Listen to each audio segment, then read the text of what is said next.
I told my girlfriend I didn't want to have kids, and that was the end of it. In less than a day, I had lost the love of my life, and my apartment was now trashed. When I, 37 male, was 20, I met the most beautiful woman, Lila, who was 19 at the time. She was both inside and out. She had the most gorgeous dark brown hair that looked red and purple when the light hit it just right. These golden brown eyes and lashes that looked like a doll's freckles on her rosy, plump cheeks, and a single dimple when she smiled a certain way. She was a year younger than me, but yet she was always so much smarter and mature in every aspect. We dated for 2 years. I met her parents, and her no-nonsense cop father definitely gave me the stank eye at first, but he grew to like me. Her mom adored me right off the bat, always commenting on how my green eyes complemented her daughter's golden brown eyes in the most romantic way. I still don't fully understand what that means, but I like the compliment. Her younger siblings loved playing in the backyard with me. She met my parents and my two brothers, and they all loved her right off the bat. My younger brother was the same age as her, and they were going to college together and would help each other study in some of the shared classes their majors had.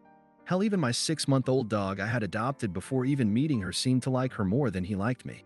She told me her dreams, how she wanted to own a home that was tucked away from everything but not completely isolated.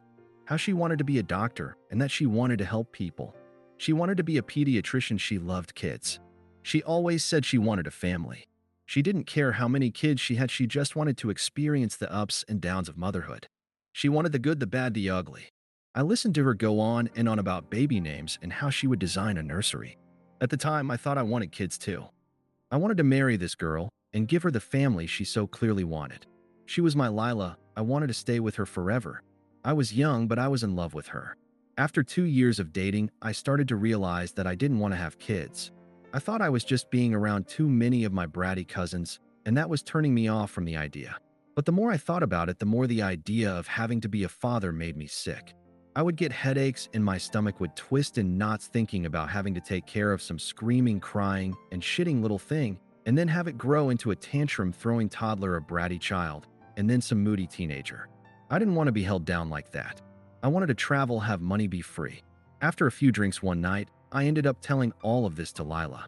I remember she went quiet and simply said, "I won't try and change your mind, but I'm not giving up my dreams." I remember scoffing and rolling my eyes, telling her that we weren't going to have kids. She stood up from the couch and said, "You might not want that anymore, but I still do. I'm not going to try and force either one of our minds to change, then one of us will end up miserable." I realized she was breaking up with me, and even though she was so calm and mature about it, I remember feeling so angry. She was walking around the apartment, gathering her things, and being completely silent. I kept arguing with her, trying to change her mind. I kept telling her that it was stupid to want kids, that they were annoying and a waste of time. When she still didn't budge, I started to insult her. I said she was stupid, that she was a weak woman for wanting to be a mom, that she should just give up on being a doctor so she could push out her brats. Lila finally started to respond to me, telling me to calm down, that we simply wanted different things in life, and that was okay. I hated her in that moment that she wasn't agreeing with me. I remember punching the wall of our apartment, kicking a door, throwing anything I could get my hands on. She watched me wreck our living room and kitchen, not saying a word. She walked past me and left. This whole thing happened over a few hours. In less than a day, I lost the love of my life, and my apartment was now trashed. Of course, news of why we broke up and my reaction to it reached my family. My mom cried hearing how I reacted. My dad gave me the coldest look I'd ever seen. My brothers both said I was an idiot, with my younger brother saying I was lucky Lila hadn't called the cops on me during that. That was 15 years ago. I've tried to have relationships since, but they never lasted more than a few weeks. I travel around for work, but now I'm back in the same town Lila lives in. Lila got married, got her doctorate, had kids, and is still a pediatrician last I heard. I know my younger brother still kept some contact with her in the first few years after the breakup. He even invited her to his wedding, but she declined because she didn't want to cause drama. I'm back in her town, the town we both grew up and dated and lived in, and where she currently lives. I can't stop thinking about her. I miss her so much right now. I miss her sweet perfume that smelled like a bakery, her strawberry shampoo, the way her hair looks in the light. She's 36 now, and I want to reach out to her and make amends with her. I want to hold and hug her one last time to tell her I love her and I'm sorry. I don't know if that's a good idea, but a part of me needs closure. I don't know what to do.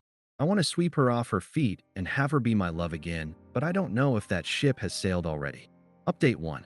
I have a date with my ex tomorrow, and I'm nervous. I recently reached out to an ex-girlfriend of mine to see about meeting up and catching up on life. I didn't expect her to respond to me as we ended on bad terms. She responded we ended up messaging for a while and did some catching up. I finally asked her if she'd be willing to see me in person and said she'd be willing to meet up with me. I'm over the moon, but I'm also nervous about going on a date with her.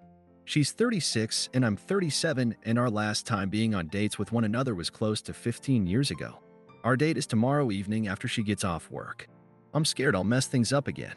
I already feel like she's being too generous with me by even agreeing to speak to me again, let alone see me in person, but I'll take any chance I can to try and make things right with her. I can't shake this horrible feeling in the back of my throat that I'll mess something up, that I'll just end up more heartbroken than before. That I'll come on too strong and she won't want to see me ever again. I bought her favorite flowers for her. I've already made sure to start re-wearing her favorite cologne of mine from all those years ago.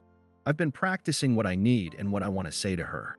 I have no idea how this date's going to go, but I just need to type out these feelings of nervousness I have. Update 2. Following my last post, I reached out to Lila. I had to. I know a lot of people wanted me to never contact her again despite how I wanted to make amends with her. So I reached out to her and she responded and we chatted back and forth a bit. After a bit of this, I asked her if she wanted to meet up and basically let her set all the ground rules. She agreed, and 3 days ago we went out on a date. She is just as beautiful as she was when we were together. Her figure filled out and she finally lost the baby fat on her face, but she was still the same woman I fell in love with all those years ago. We sat down and talked. I didn't want to talk much about myself, but she asked about my life, so I had to. She asked about my job, my family, how I'd been. Typical catching up stuff. I'll admit I was zoned out for most of this, and I was operating on autopilot to keep my nerves from taking over. I just wanted to grab her and hold her, kiss her, make her mine against. I don't think I realized just how much I missed her until she was right in front of me. Finally, when she was done asking about me, I finally got to ask about her and how she's been. She got married 11 years ago, so 4 years after our breakup. She has 2 daughters, an 8-year-old and a 6-year-old. I saw how happy she was when she talked about them, and I couldn't help but feel jealous and guilty. I should have been the one to have children with her, but I was stupid, and now she had kids with someone that wasn't me. I asked about her husband, and turns out she's a widow. He died 7 years ago while she was pregnant with her youngest. It was unexpected according to her, but that she's done her best to move on and hold herself together and appear unaffected by it all for her daughters. I asked her if she was seeing anyone and she said no. I asked her if she ever thought about me after our breakup and she got vague with her answers. I told her she could tell me blunt what she was thinking. Lila said that she was very depressed after our breakup. She had built a future of us in her head and she felt like I broke it on a whim with no warning. She said she lost her first real relationship and all the dreams she had with me when we broke up. She admitted that she had been so attached and in love with me that for a while she almost tried to convince herself that she didn't want kids, but no matter what she did, she couldn't stop herself from wanting to be a mom, and she knew that if she gave that up voluntarily, she would be miserable for the rest of her life. I asked her if I scared her that night, if she felt threatened by me at all. She said the yelling overwhelmed her, and while the commotion frightened her, she wouldn't say she feared for her safety or life, so that gave me hope. I apologized to her about how we broke up and told her I had regretted everything I did and said that night. She said she had moved on and forgiven me years ago. She always was a very forgiving and kind person, part of the reason I fell in love with her in the first place. I asked her if she was willing to give me another chance and let me back in her life.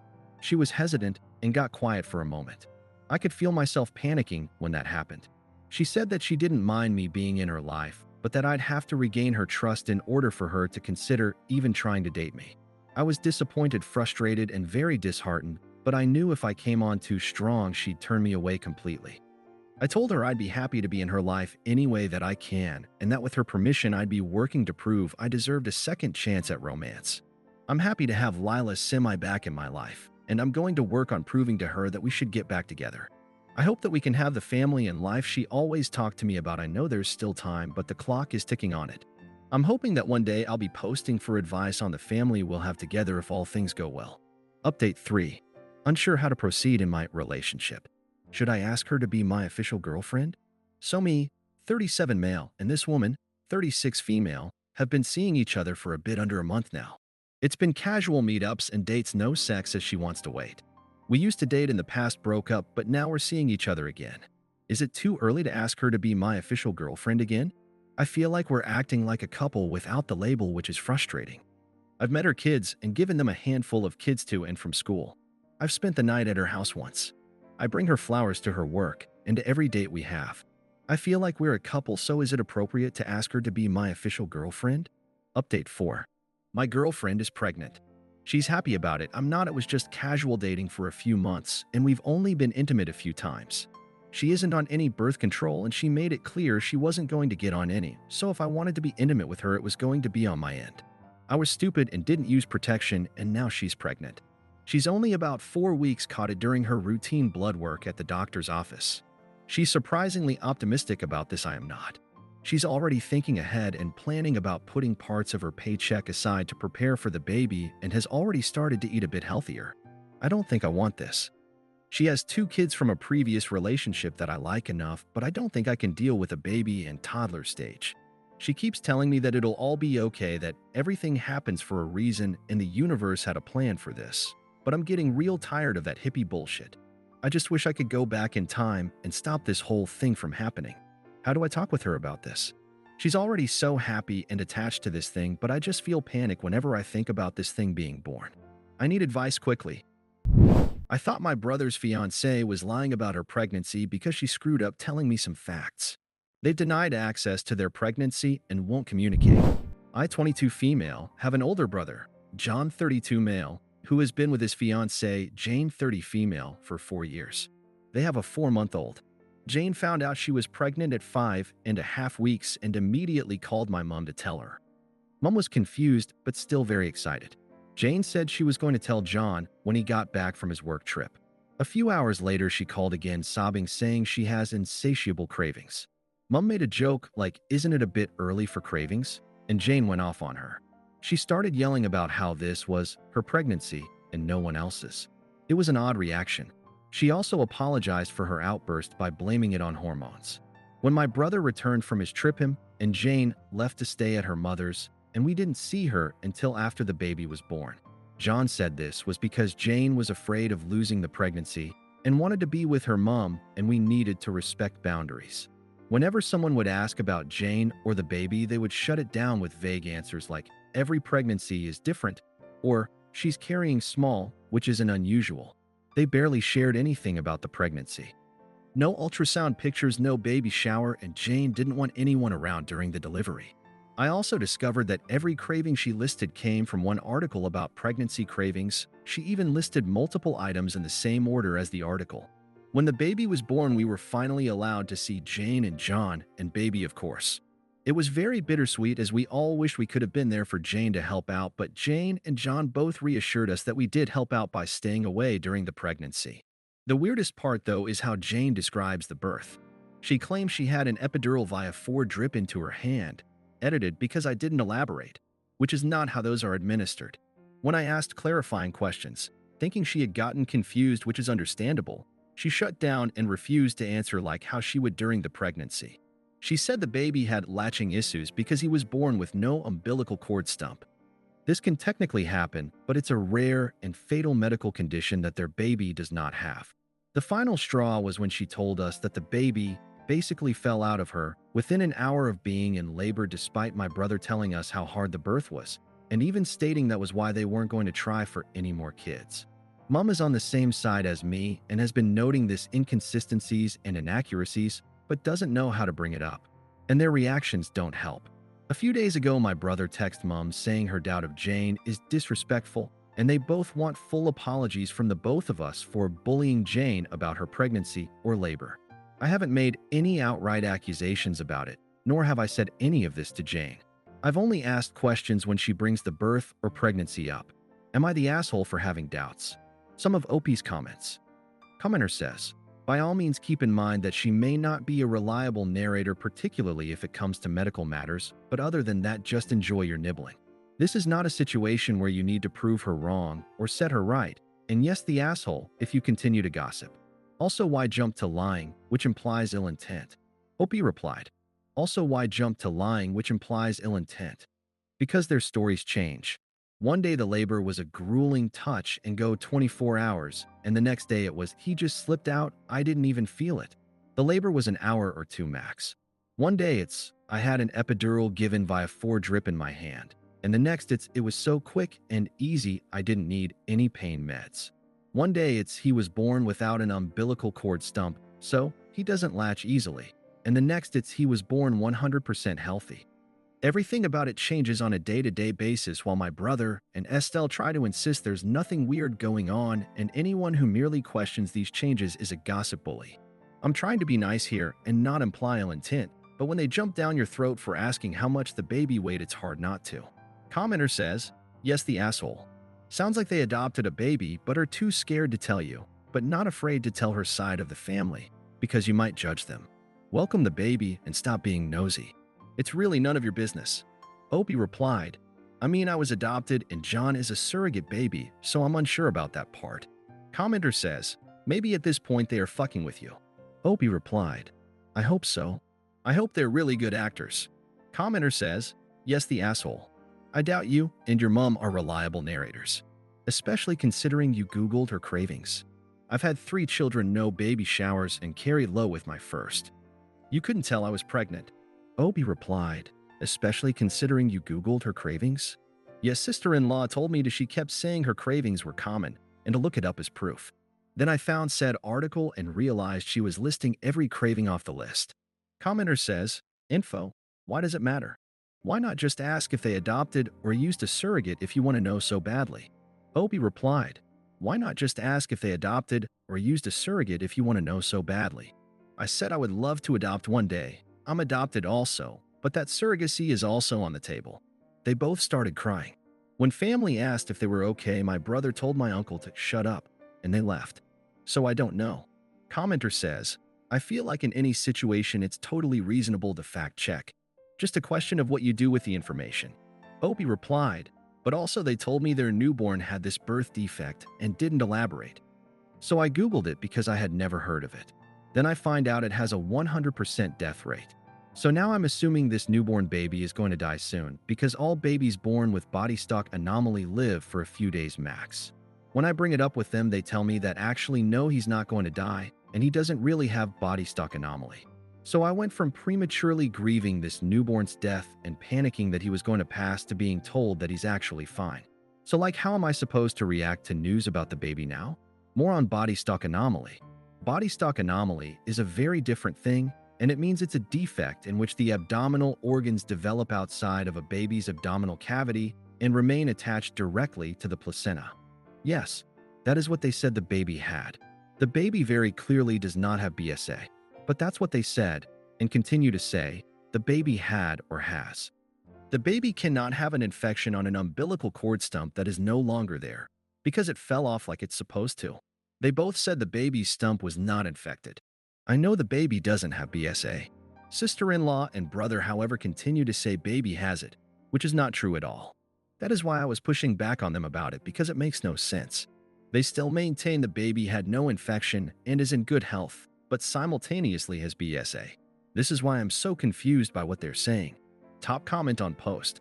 Ambitious Border 906 says, the reality is that nothing much adds up, but there is one reality you can buy into. Your brother and his fiancée have a baby that is theirs. You can remain out of their lives forever or let your obsession go and enjoy your niece or nephew. Your choice, but you would be an asshole if you chose option 1. Update 1. Well, I was right to have questions. After I made my post, I stopped talking to my mom about the pregnancy, but things still didn't add up. Fast forward to my brother's birthday, and the whole family was over at mom's. Our aunts, uncles, cousins, and older brother were all guests. During the party, Jane mentioned how the baby had BSA, and our aunt called her out on it. She's a maternity nurse. It caused a huge argument where Jane and John left in a rage. But it turns out that Jane didn't give birth. The baby is actually a product of my brother's affair. He had been cheating on Jane with some woman for about 6 months before she got pregnant. Apparently, Jane and John offered her a lump sum of £25,000 for her to allow them to adopt the baby when it was born and to never interact with the baby or their family ever again. They didn't want this cheating to be found out, so they pretended Jane was pregnant and moved away. Jane's mom was in on the whole thing. The kicker? This all came out because the woman John had the affair with decided she wanted her baby back. Apparently, she hadn't been fully informed about the agreement's legal implications, and she felt pressured to sign it in the first place. She also barely speaks English, and the contract was all English. She's now pursuing legal action against Jane and John to get full custody of the baby. She said she waited this long because she was afraid of her immigrant status getting in the way. All their closed-off answers and refusal to engage was because they were afraid of this coming out. Apparently, Jane was terrified of someone noticing the baby's eyes green. John and Jane both have blue eyes, but Lucy has green eyes. Things have gone to absolute shit. The whole situation is bigger than anything I could have imagined. I won't be updating unless something else crazy happens. If this was a sign to keep trusting my gut, but damn. I'll be logging off in a few hours. Thanks to everyone. Some of OP's comments. Commenter says, you need to get your sister-in-law out of that toxic relationship as soon as possible. Help that girl wake up. OP replied, I mean, they both orchestrated taking advantage of the woman. They're made for each other. Commenter says, why didn't they just say they will adopt a baby? OP replied, well, that's what they did under the guise of tricking the woman. I don't know what the contract said exactly, but from what I know, my brother told her she'd be able to see the baby, but the contract said that by taking the £25,000, she'd never see her baby or my brother or his extended family ever again. I feel awful for her, and I hope she can recover and get her baby back. Commenter says, yikes. I hope that poor woman gets her baby back. In the US, at least there's a visa for people who report a crime and cooperate with prosecuting the perpetrator. It's frequently used for domestic violence. We don't know the details and whether they can be charged with a crime given the contract. Maybe something like criminal coercion? In any case, I hope mama and baby are reunited and thrive together. Sorry you have to deal with the family mess, OP. OP replied, we're in the UK where paid surrogacy is illegal unless it's for reasonable expenses. For example, buying your surrogacy maternity clothes is legal, paying them a lump sum of £25,000 is not. That's not even getting into the fact that they tricked her and didn't even attempt to provide a translator a contract in her language anything.